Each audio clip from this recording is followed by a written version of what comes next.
Abraham ஆசீர்வதிக்கும் போதே ஒரு விஷனோட ஆசீர்வதிக்கிறாரு. உனக்குள் பூமியின் வம்சங்கள் எல்லாம் ஆசீர்வதிக்கப்படும்.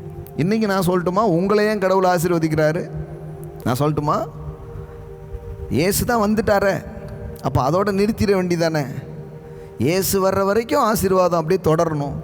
ஏன்னா இயேசு வர்றதுக்கு முன்னாடி ஆசீர்வாதம் இல்லைன்னா ஆபிரகாமின் சந்ததி அழிஞ்சு போயிடும். அதனால் அந்த சந்ததி காக்கப்படணும். இயேசு வந்துட்டார். இப்போ எதுக்கு கடவுள் உங்களை ஆசீர்வதிக்கிறாருன்னா, இந்த சுவிசேஷம் உலகமெங்கும் பரவணுன்றதுக்காக உங்களை அவர் ஆசீர்வதிக்கிறார். Amen. The prosperity it's for gospel sake. சுவிசேஷத்திற்காகவே கடவுள் உங்களை இன்னும் செழிக்க வைக்க அவர் விரும்புகிறார். It is not a selfish prosperities. இது சுயநலமான ஒரு செழிப்பின் போதனை அல்ல. சுயநலமாக ஏதோ நான் கொஞ்சம் காசை சேர்த்து நான் ஒரு வீட்டை கட்டி எனக்கு நானே அப்படி உட்காந்துக்கிட்டேன்ற ஒரு மனநிலை அல்ல. நான் ஒரு பரவி போகிற ஆறை போல, வாசனை வீசும் சந்தன மரத்தை போல நான் இருக்க போகிறேன். என் வித்துக்கள் தண்ணீர்கள் அண்டையில் திரளாய் பரம்பும் அவ்விதமாய் நான் வாழப்போகிறேன். அதுக்கு தான் கடவுள் உங்களை அழைத்திருக்கிறார். அப்போ இன்னைக்கு உங்கள் மூலமாக உங்கள் பட்டணம், உங்கள் மூலமாக உங்கள் தேசம். அதனால தான் வேதவசனம் சொல்லுது, நீதிமான் நன்றாக இருந்தால் பட்டணம் களி கூறும்.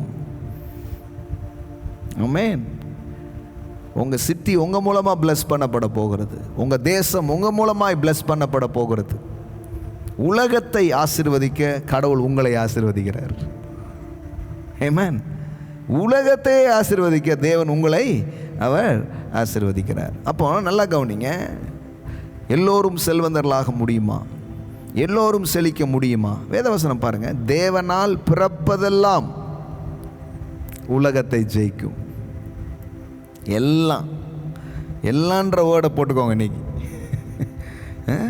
தேவனால் பிறப்பது எல்லாம் உலகத்தை ஜெயிக்கும். உங்கள் எல்லாருக்குள்ளேயும் அந்த வித்தை கடவுள் வச்சுட்டார், அந்த சீடை உள்ளே போட்டார். நான் சொல்கிறேன், நீங்கள் ஒவ்வொருவரும் செல்வந்தர்களாக முடியும். நீங்கள் ஒவ்வொருவரும் செழிப்புள்ளவர்களாய் மாற முடியும்.